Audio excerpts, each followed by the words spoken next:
J'ai écouté une très belle histoire d'un de nos enfants qui nous aime. C'est un de nos fidèles.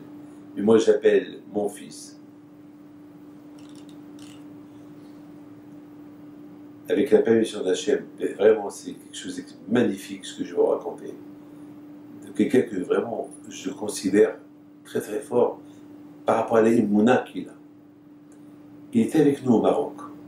On était pèlerinés de tzaddik, beaucoup de tzaddikim. Notamment, on a été pèleriné à Behid, Pito de Casablanca. Et le lendemain, oui, je pense le lendemain, on a été pèleriné le nouveau cimetière de Casablanca, où il y a là-bas beaucoup de tzaddikim, il y a Rabbi Eliyahu de Casablanca, mes oncles, Rabbi Meir, Rabbi Raphaël Pinto, et pas mal de tzaddikim. Et puis voilà, il arrive que, me dit Rabbi David, je voudrais bien trouver la tombe de mon grand-père. Bon, il a cherché, il a trouvé la tombe de son grand-père, qui est mort il y a à peu près 60 ans. Bon, il photographe, il prend une photo de la tombe de son grand-père, il envoie à son père à Paris. Maintenant, il faut savoir une chose, que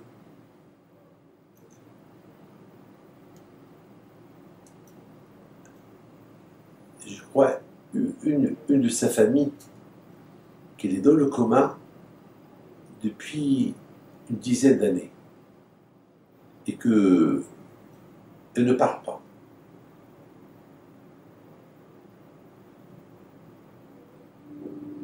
Ils sont venus me montrer la photo du grand-père.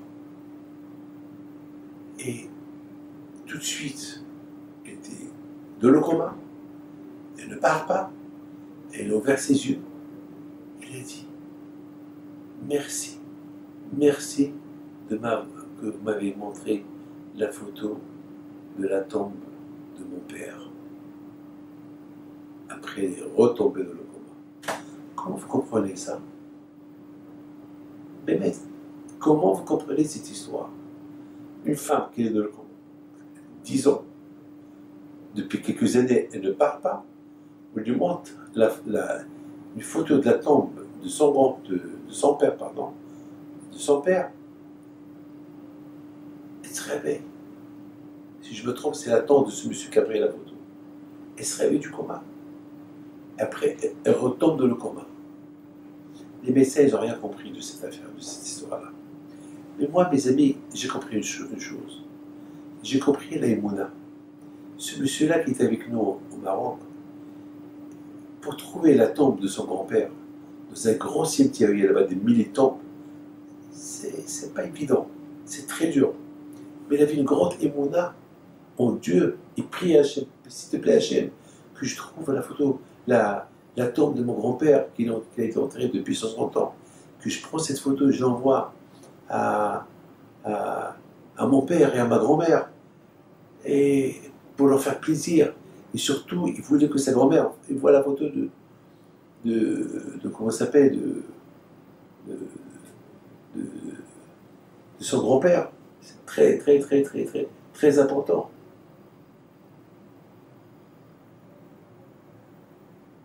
Quand je me relève écouter la prière, je voudrais simplement vous dire, il faut savoir une chose, que lorsqu'on prie à Kadosh Baruch Hu, il faut considérer Hachem comme celui qui peut résoudre vos problèmes. On n'appelle pas Hachem uniquement pour l'argent, même pour ça. Hachem, il est heureux, il est content qu'on lui parle, qu'on discute avec lui. C'est comme Hachem, il veut qu'on le considère, il veut qu'on lui demande des choses. C'est le problème. Les gens, ils croient, on va aller chez un rabbin pour demander. Un rabbin, c'est une chose, mais avant que tu ailles chez un rabbin, tu peux demander. Demande-toi, et tu vas voir, Hachem va te donner.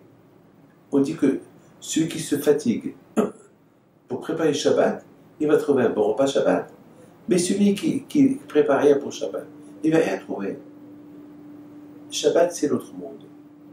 Mais si on ne se prépare pas aujourd'hui, après 120 ans, la fameuse rencontre qu'on va avoir avec Hachem, dans 120 ans si Dieu veut, si on se prépare, alors, une fois qu'on arrive après 120 ans, Tout est là, tout est prêt. On aura tous les tzadikim qu'on a vénérés. Et Rabbi Shimon Bar Yochai, et Rabbi Meir Baal, et Rabbi Hibda Blomet, et tous ces tzadikim que vous avez vénérés, vous allez les trouver, et vous allez voir Hachem.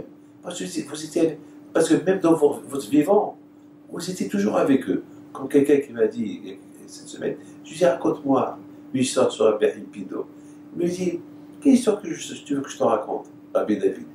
Il me dit, moi je dors avec Rabbi Pido et je me réveille avec Rabbi. Et je ne sais pas par où commencer. Ça veut dire que quel émouna, les amis, il faut, ce monsieur-là, j'étais épaté de lui. La façon comment il m'a raconté l'histoire, Rabbi David, c'est pas possible. J'ai trouvé la tombe. Et dès que j'ai envoyé à mon père, il a montré à sa mère. Et sa mère, elle s'est réveillée. C'est de la folie, ça. Et après, il est retombé. Comment? Je dis à mon fils, tout vient grâce à toi. Parce que toi, tu as prié à Hachem que tu trouves la tombe pour que ton père, il la montre à ta grand-mère. Et automatiquement, qu'est-ce que tu veux qu'il montre à ta grand-mère si tu es dans le coma? C'est indirectement, tu as prié pour ta grand-mère, qu'elle se réveille, qu'elle voit. Et ben voilà, ta prière, elle a ressuscité une vieille femme pour quelques secondes, et voilà. Voilà mes enfants, allez, cachez-vous, protège, Amen,